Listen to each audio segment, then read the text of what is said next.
Welcome to Chat Like a Native. This is the show where we really get into the practical stuff, the insights that can genuinely transform how you communicate. We want to help you feel more confident, sound more natural, whether English is your first language or you're, mastering it right now. So have you ever been there? Caught mid-sentence, maybe searching for just the right word, and suddenly just slips out. Or maybe you kind of catch yourself peppering your conversation with, or almost without realizing it. You're definitely not alone there. Oh, absolutely. It's such a common thing, happens to everyone, native speakers included. It's almost this universal linguistic tic we have. And look, these little hesitation markers, they do serve a kind of temporary purpose sometimes in spontaneous speech, right? But using them too much, well, it can subtly but pretty significantly undermine your message and, how people perceive you. It's like this little invisible wheat pulling down the impact of your words. Exactly. But here's the really exciting part, the sort of game changer we're diving into today. There's a surprisingly simple and honestly incredibly effective way to swap out those verbal placeholders. Replace them with something much more powerful, the silent pause. And for you, our incredible listener on the Chat Like a Native journey, this isn't just about sounding, more polished or correct. This deep dive, it's a genuine shortcut to gaining real mental space. Space to formulate clearer thoughts in English. It actually helps improve your pronunciation too, because you become more mindful of individual words and individual phrases, and it makes you a far more engaging speaker. Your words land with more impact. Seriously, this is about giving you techniques you can use immediately, like in your very next conversation, to truly start chatting like a native. Yeah, that's the plan. So today, we'll first unpack why we even use these filler words, what's going on there. We'll look at the sort of sneaky, hidden costs they carry in different situations. Then, the main event, really, will reveal a simple, but I think profoundly effective, 60-second daily drill. It's designed to basically rewire your brain, replace those ums and ups with powerful, confident, silent pauses. We'll also walk through how you can seamlessly integrate this new habit into real life and to spontaneous conversations, and, importantly, tackle the common challenges that, let's be honest, inevitably pop up when you're trying to shift these really deep-seated speech patterns. By the end of our deep dive, you should have a clear, really actionable plan to, banish fillers fast and get that kind of fluent, natural flow that just sounds genuinely confident and engaging. All right, let's unpack this then. Filler words, we've all heard them. Yeah. We've definitely all used them. But what exactly are we talking about here? It feels like such a normal, almost invisible part of just talking every day. Everybody does it. Doesn't feel like a big deal sometimes. You're absolutely right. They just blend in so easily. We often don't even consciously register them, either using them or hearing them. But at their core, these filler words, sometimes called hesitation markers or discourse markers, they're basically sounds or words we stick into our speech, mostly to signal, hang on, I'm pausing to think. Think of them like verbal placeholders. It's a way to hold on to the floor, your turn to speak, while your brain catches up or hunts for the next idea. They don't really carry any actual semantic meaning themselves. They're mostly just there to prevent what feels like an awkward silence. It's a very natural human thing. Our brains, they really don't like a vacuum, so we tend to fill any little conversational gap we perceive. And you hear them everywhere. The classic ones are and obviously. Everyone points to those. But then you've got these actual verbs that have kind of morphed into fillers. And those are just huge, especially in casual chat. But honestly, you hear them everywhere now. Has almost become like a verbal comma for some people. It peppers everything. And then others sneak in too, right?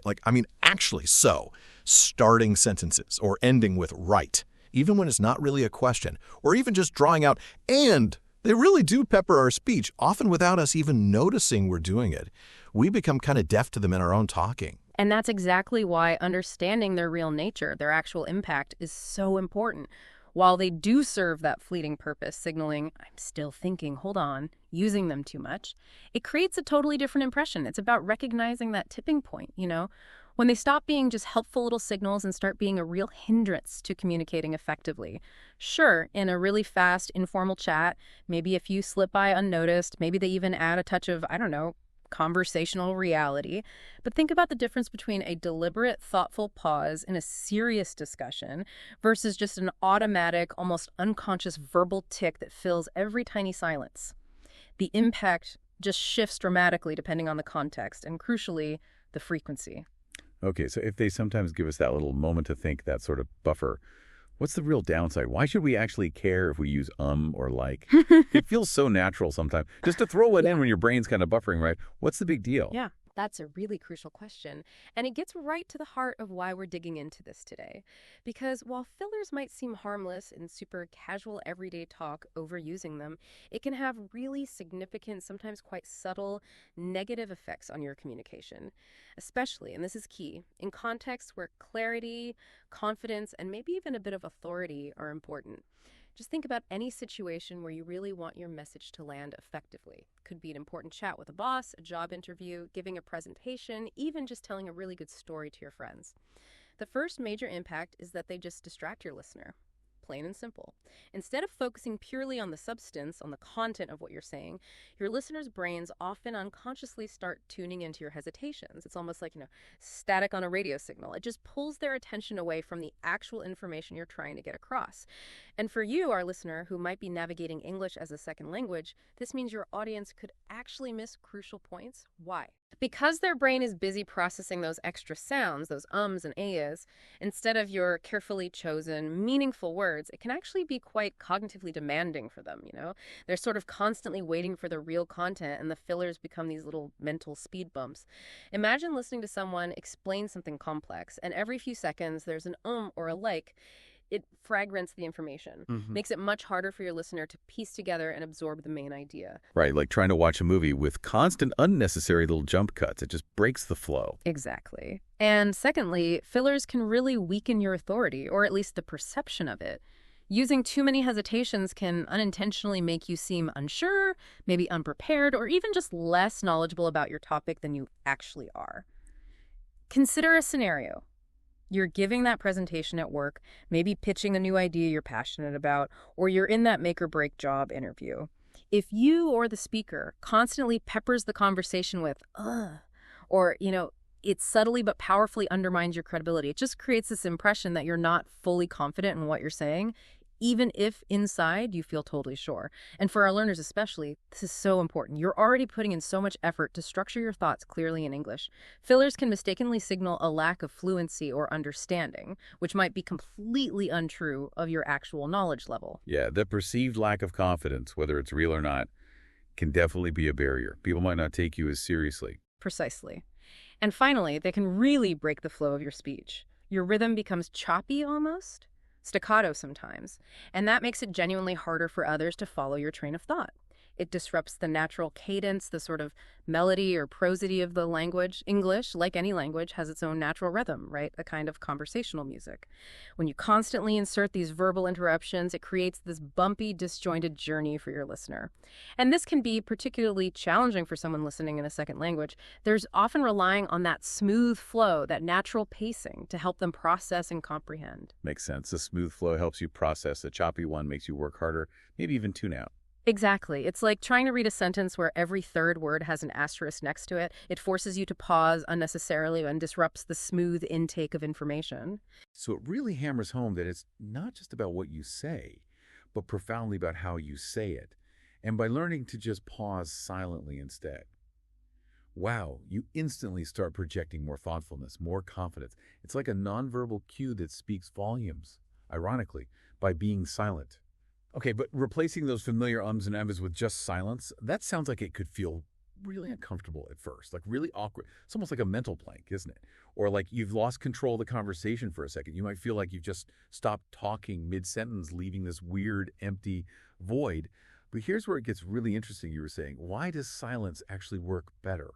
What's the magic there? Why is it more effective than just filling the gap? Yeah, it feels counterintuitive, doesn't it? But the benefits of using silent pauses strategically are genuinely profound. They transform not just how you sound to other people, but also how you think internally, and crucially, how others perceive your entire message. It's a real multifaceted improvement. It touches on cognition, social dynamics, the works. So first off, silent pauses significantly enhance clarity. Just imagine your brain is like a busy office, right? A well-timed, intentional pause. It gives your brain those crucial few seconds to organize its ideas, to retrieve the most precise word, the best vocabulary, to structure your sentences effectively. It's like quickly tidying your desk before you present something important. The result is speech that is just clearer, more precise, and way more coherent.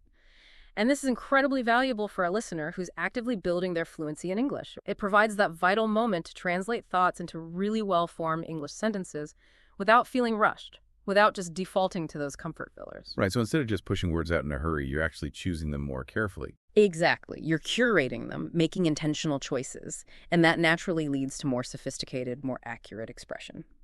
Second big benefit, pauses actively engage your listeners. Now, this is the really counterintuitive one, right? You'd think silence would create distance, make people tune out, but actually it builds anticipation. Think about a really good public speaker or a captivating storyteller, even a comedian timing a punchline. They often pause dramatically just before a key reveal or the punchline or a really crucial piece of information. Now, that isn't wasted time. It creates a sense of suspense. It lets the audience catch their breath, process what was just said, and it keeps them hooked, leaning in, waiting for what comes next. It subtly signals, hey, what I'm about to say next is important, so pay attention. So it makes the communication more dynamic, like a dance between the speaker and listener, giving space. Precisely. It gives the audience space to breathe and absorb. And third, silence powerfully projects confidence. It really does. When you pause silently, it signals control, it signals composure. It tells your listeners, completely non-verbally, that you're unhurried, that you're thoughtful, and that you are absolutely sure of your content. You're not scrambling for words, you're being deliberate, intentional, and that perception of confidence, it can be incredibly impactful in professional settings, in presentations, in leadership roles, or even just in everyday conversations where you want your insights to be taken seriously and respected. It truly helps you sound like you chat like a native because, honestly, really articulate native speakers, they often masterfully employ these strategic pauses. It makes their words carry much more weight. Like a nonverbal power move, just by being quiet for a second. Yeah. That's a fascinating shift to think about. Now, as someone who's always kind of struggled with those little verbal tics myself, I'm really curious about the internal benefits. It's not just about sounding better to others, though obviously that's a great outcome. What happens inside our heads when we consciously choose silence over, say, an Does it actually feel different or just sound different? Because that internal feeling of awkwardness you mentioned, that can be a huge hurdle to get over, can it? You've absolutely hit on a critical point there. The internal transformation is just as significant, maybe even more so, especially for anyone navigating a new language and trying to build that speaking confidence. Silent pauses have some really profound psychological, even neurological advantages. Okay, so one major benefit is that they can significantly reduce anxiety. When you start to normalize brief moments of silence for yourself, you gradually stop panicking when you hit a mental blank spot. You learn through doing it repeatedly that it's perfectly okay to take a moment to think. You don't have to fill every single microsecond with sound. And this, in turn, reduces that immense internal pressure you might feel, pressure to constantly perform, pressure to avoid any perceived awkwardness. It becomes this powerful positive cycle. Less internal pressure means less anxiety, which leads to clearer thinking, and naturally fewer fillers pop out. So you're literally rewiring your brain's response to that moment of uncertainty, changing panic to pause. Exactly. You're building a new, more peaceful internal dialogue around those moments. Furthermore, embracing silent pauses can dramatically improve your pronunciation and your overall articulation. Think about it. When you consciously insert silence between phrases, or maybe even between more complex words, you automatically become much more mindful of individual words and their distinct sounds. You're just less likely to slur words together when you're actively creating those small, intentional gaps. And this conscious articulation, it directly helps with clearer pronunciation in English, making your speech much easier for others to understand and just sounding more precise. That's a great point for our listeners. A tangible way to refine spoken English and gain clarity just by pausing. It's like putting a little spotlight on each word, giving it its proper space and attention, rather than blurring them all together in a rush to fill the silence. And finally, adopting silent pauses helps you build self-awareness. This is huge. As you practice this technique, you just become acutely attuned to your own speech patterns. You start to notice when and where you tend to use those filler habits. Is it when you're tired? Is it when you're talking about something unfamiliar? When you feel nervous? This heightened awareness is the absolutely critical first step toward making any lasting change. You can't fix a problem if you don't even realize you're doing it right. True. So by listening to yourself, by feeling those moments where you might have normally reached for, and you're training your brain to catch the habit more quickly, often before it even leaves your mouth. This metacognitive skill, this ability to observe yourself, it actually extends beyond just speech. It builds general self-observation abilities that can benefit lots of areas of life. Okay, this sounds amazing in theory, really powerful. But the practical person in me is thinking, okay, how do we actually do this? How do we practice? The source gives us this simple 60-second drill you can do basically anywhere. And here's the best part. You said no script needed. You don't have to prepare anything fancy. You can just jump right into it. That feels key for actually building a consistent habit, doesn't it? Absolutely. That accessibility is by design. This drill is specifically meant to be incredibly easy to integrate into your daily routine. It's all about rewiring that deeply ingrained habit loop, that automatic impulse to fill silence, but doing it in a manageable, non-overwhelming way. When we talk about rewiring your brain, we're literally talking about creating new neural pathways. Imagine your old habit saying, or like, as this really well-worn, familiar path through a forest, easy to follow, almost automatic, this drill. It's like intentionally blazing a new trail, the silent pause trail. And the more you walk that new trail, even for just 60 seconds a day, the deeper and clearer it becomes. And eventually, that old path starts to fade from lack of use. I like that analogy. Blazing a new trail. The beauty is in its simplicity and how short it is. Makes it really easy to commit to consistently. You're building new muscle memory for your mind, just 1 minute at a time. Okay, so walk us through it. How do we do the basic drill, step by step? Step 1, set a timer. Okay, this sounds easy enough. Super quick, literally just a few seconds to set up. Grab your phone, use the stopwatch app, whatever works. Set it for just 60 seconds. That's it, just 1 minute. It's such a small commitment, it really removes any excuse. Even on the busiest days, I don't have time. Doesn't really fly here. Exactly. Low barrier to entry. Step 2, choose a topic. Right? Give yourself maybe 5 or 10 seconds for this. Pick something simple, something you know really well, so you don't have to stress about what to say. You want to focus on the how. Could be your daily routine, a favorite hobby, maybe describe a movie you saw recently, or even just, what you had for breakfast. And for you, our listener, choosing a simple topic in English that you can describe easily. Absolutely key for getting started and feeling successful early on. Definitely. Don't make it harder than it needs to be at first. The goal is the pause, not complex content generation. Step 3, speak and pause.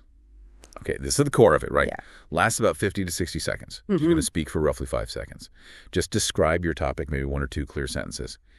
Then, and this is the crucial bit, you hold a completely silent pause for 2 seconds. No zero filler sounds, just quiet, pure, unadulterated silence. It might feel like forever at first. That's totally normal, we should say. But it's literally just 2 seconds. 1,000 to 1,000. It feels longer to you than it does to anyone listening. Right. So after that 2-second pause, you resume speaking for another 5 seconds, continuing your description. And then you pause again for 2 seconds. You just repeat this cycle, 5 seconds talk, 2 seconds silent pause until your 60-second timer goes off. It's about establishing that new rhythm, that new cadence for your speed, almost like practicing with a metronome for confident communication. Step 4, reflect. Okay, immediately after the minute is up, take a moment, maybe 20, 30 seconds. Just reflect on how that went. This is where the real learning happens, right? Ask yourself, how many times did I slip? Did I use a filler? Be honest. Did the silence feel super awkward? Or maybe it started to feel a tiny bit more natural this time? And how did the overall flow feel compared to how you usually talk? Did you notice your thoughts maybe being a bit clearer because of the pauses? Yeah, that self-assessment is incredibly important. It gives you instant feedback, helps you track your progress, and shows you exactly where you might need to focus next time. And crucially, don't judge yourself harshly. Just observe. Be curious. Good point. Step 5, repeat daily. Consistency, consistency, consistency. That's the message. This isn't a one-time trick. Just 1 minute a day, but done consistently, can genuinely begin to rewire that habit loop. You're gradually training your brain to choose that confident silent pause instead of automatically reaching for those old familiar fillers. It really is like building a new muscle. Small, consistent workouts yield big results over time. You're not just practicing a technique. You're fundamentally changing a deep-seated behavioral pattern. That's such a clever, low-barrier way to start. I love it. But okay, once you're comfortable with that basic drill, once that 5-second talk, 2-second pause feels less like a struggle and more like a new natural rhythm, how do you keep pushing yourself? How do you make sure you don't just get bored or hit a plateau? Because like you said, fluency is a journey. That's a fantastic and very practical question because, yeah, you need to keep it challenging to keep improving. The source gives some excellent variations to keep your practice fresh and keep building that skill. This isn't static. It's designed for continuous growth. So first, you can simply add complexity to your topics. Once you're really comfortable with those easy everyday subjects like your routine or what you ate, start speaking about something more detailed, something that requires a bit more mental effort. Maybe try explaining a news article you just read, or summarizing a podcast episode, maybe even this one. Or perhaps describing a complex process from work or a tricky concept from a course you're taking. But here's the key. Do it while still diligently maintaining that 5-second talk, 2-second pause rhythm. This forces your brain to work harder on generating the content while simultaneously sticking to the new pausing habit. It simulates more realistic, cognitively demanding conversations, builds mental stamina, really. Okay, upping the mental load while keeping the structure. Yep. Makes sense. Next, you can try to gradually increase your pause duration. Once that 2-second pause feels totally comfortable, maybe even a bit short, slowly extend it. Try 3 seconds, or maybe even 4 seconds. Now, this might feel really awkward or even unnerving at first. 4 seconds can feel like an eternity. But this exaggeration is actually a powerful training technique. It seriously trains you not to fear longer silences. It helps you become deeply comfortable with those moments of deeper thought. It expands your comfort zone with silence dramatically. So when you go back to real conversations, even a 2 or 3 second pause feels completely effortless and natural. Wow, yeah. Imagine the confidence someone projects who can comfortably hold a 4-second pause in a meeting. That's powerful. It really is. Another incredibly effective variation is to record and review your sessions. Just use your phone's voice recorder, record one of your 60-second drill sessions. Then, and this is key, listen back to it carefully. Objectively. Maybe grab a pen and paper or use a notes app and literally tally every single filler you hear yourself use. Like, count them all. Honestly, it can be quite surprising, maybe even a little shocking how many sneak in initially. Oh, I bet. Ignorance is bliss sometimes, right? Right. But you need that data. Exactly. Once you have that baseline number, set a specific, achievable goal for your next practice session. Say, okay, I used 8 fillers today. Tomorrow I'm aiming for 6 or fewer. Reduce them by maybe 20%. This self-assessment is so powerful because it gives you undeniable, objective evidence of your habits and your progress. What gets measured gets managed right. And seeing tangible progress is a huge motivator. Definitely. Okay, what else? And finally, if you have the chance, try getting some partner feedback. If you have a friend, maybe a language exchange partner, a study buddy, even a really supportive family member, practice the drill with them listening. Your partner's job is just to silently signal whenever you use a filler. Maybe they raise a hand slightly or tap the table gently or give you some other prearranged, subtle, nonverbal cue. The key is nonverbal feedback. You don't want them interrupting your flow by saying, every time. Right, just a silent signal. Yeah. This provides immediate real-time feedback exactly in the moment you need it. This external awareness can accelerate your progress like crazy because it provides a prompt exactly when you might otherwise default to the old habit. It helps you rewire that automatic response even faster. With having a little personal silent coach right there, gently nudging you. Pretty much. It keeps you honest and speeds up the learning curve. Okay, drilling sounds incredibly helpful, and I can really see the benefits of those variations for pushing yourself. But the real test, let's be honest, the real challenge is taking it out of the practice zone and into the wild, right? Into actual conversations, talking spontaneously with all the pressures and unexpected twists and turns that happen. The drill is a safe space, but real life, that's different. So how do we bridge that gap? How do we transfer this new skill into our everyday speech and really start to chat like a native using these pauses naturally? That's the million-dollar question, isn't it? Bridging that gap between the controlled environment of the drill and the dynamic, sometimes messy reality of human interaction. And look, the shift from isolated practice to natural, fluid conversation, it definitely requires conscious effort. It requires strategic application. But it's absolutely achievable with the right strategies and, a bit of patience with yourself. So first, the most direct approach is just mindful practice during real conversations. As you're talking to people, could be a casual chat with a friend, an important work call, a team meeting, make a conscious effort. When you feel that urge bubbling up, that urge to say or like, pause instead. Even if you can only manage a quick 1 second or maybe a 2-second pause initially, that is a huge win. Don't underestimate it.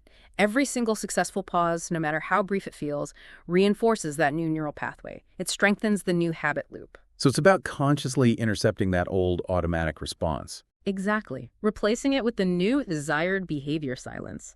Think of it as hundreds of tiny, deliberate victories throughout your day. They cumulatively add up to a massive change over time. You're literally retraining your brain in real time, one interaction at a time. Next up, something super practical. Consider using visual reminders. This is a simple little trick, but it can be remarkably effective because it just keeps the new behavior top of mind without being distracting or obvious to others. Stick a small, maybe colorful sticker or a tiny post-it note somewhere you look frequently. On your laptop screen bezel, your phone case, your water bottle, the bathroom mirror, wherever. It doesn't need words, could just be a dot. Or maybe it just says pause or breathe. Every time you catch a glimpse of it, let it be a subtle, non-disruptive reminder.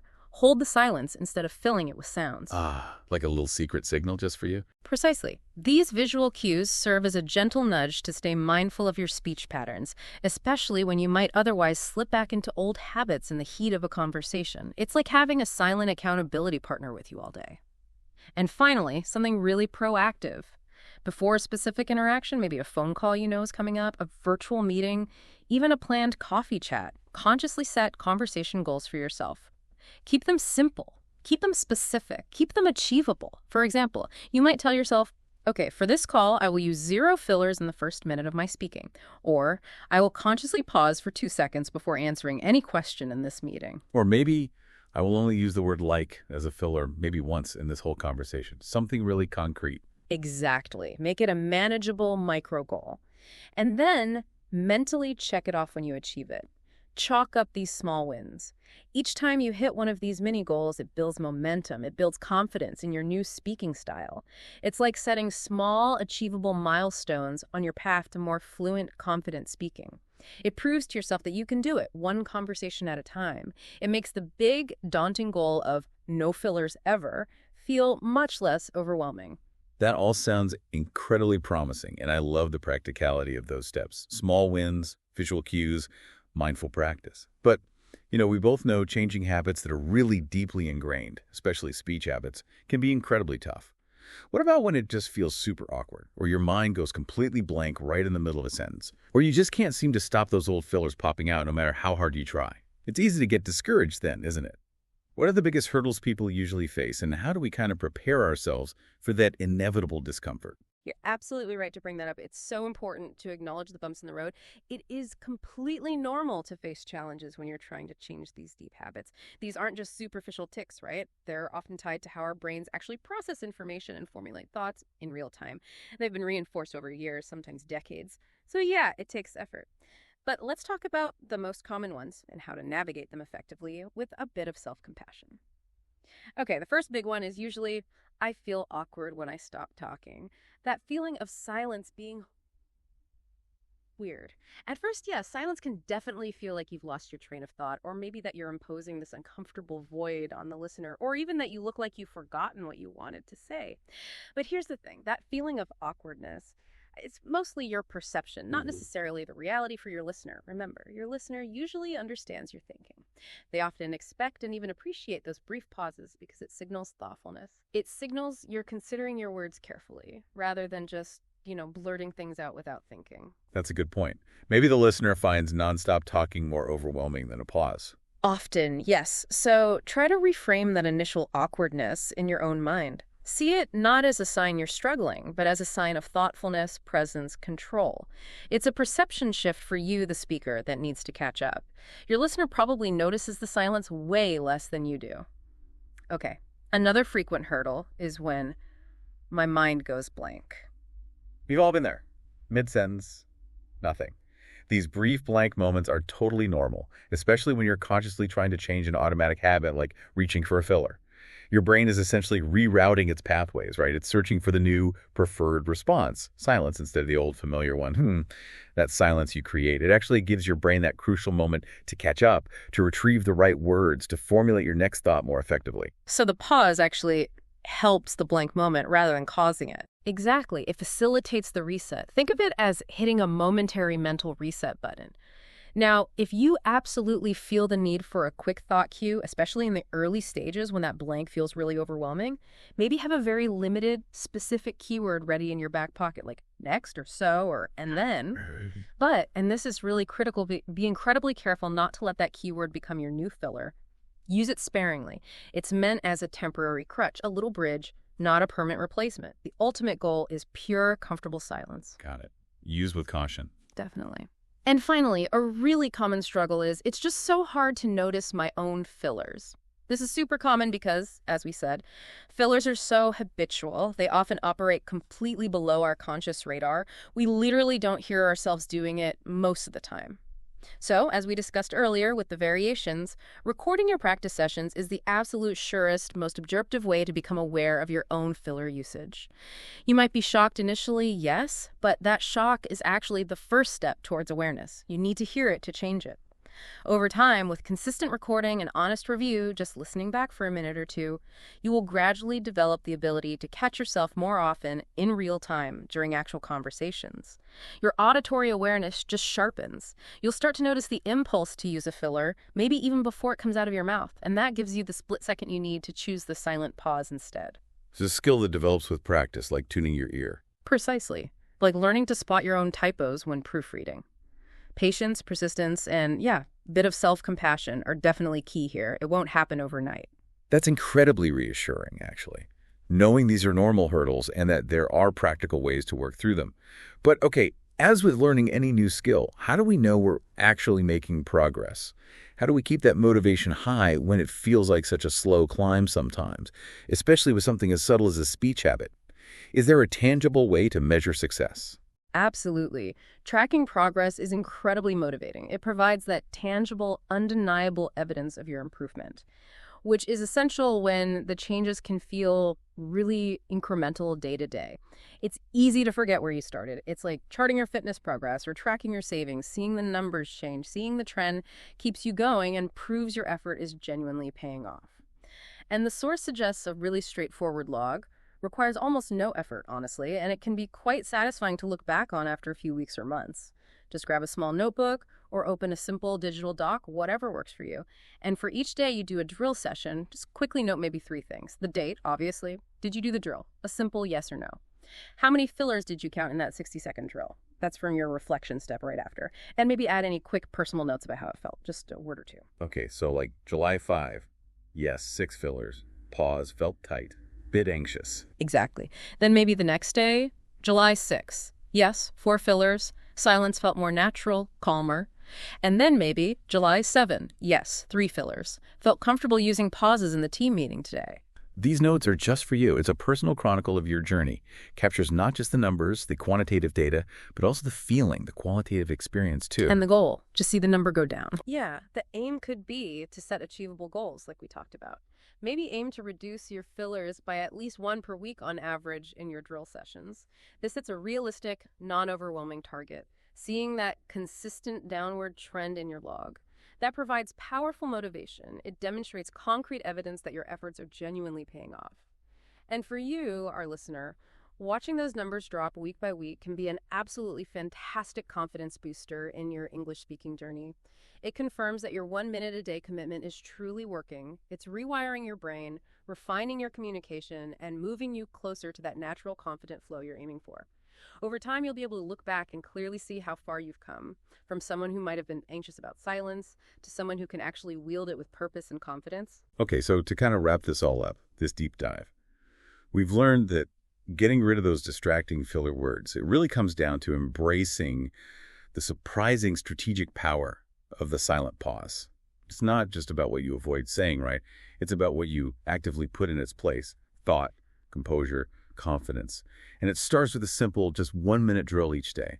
Something that can genuinely transform your speaking style, helping you sound more polished, but also more thoughtful, and definitely incredibly more confident, not just in English, but really in any language you speak. Yeah, remember those core components for success on this journey. It's about consistent daily commitment to that 60-second drill.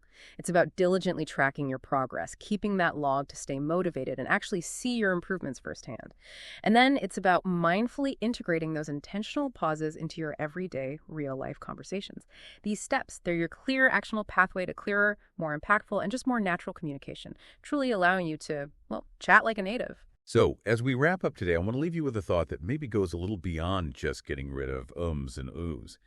We've talked a lot about how a well-placed silence speaks louder than any filler ever could, how it conveys confidence, thoughtfulness, how it gives your brain that crucial room to breathe and choose better words. So consider this. How might mastering the silent pause not just change how you speak English, but maybe change what you're actually able to achieve with your words?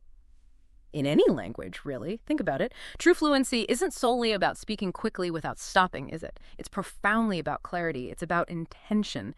It's about recognizing the powerful impact of what's not said sometimes. You know, in a negotiation, a well-timed pause can completely shift the dynamic, put the ball in the other person's court. In a leadership moment, a thoughtful silence before answering can project wisdom and control way more than a rushed answer filled with ums. This skill, this ability to use intentional silence, it really is a skill for life, I think. It extends far beyond simply sounding more like a native speaker. It's about taking command of your communication, becoming a more deliberate, a more impactful presence in any situation. It's about mastering your message, one confident pause at a time. Thank you so much for joining us on this deep dive into the art of the confident pause here on Chat Like a Native. Please keep practicing that drill, keep noticing those fillers, and keep chatting like a native.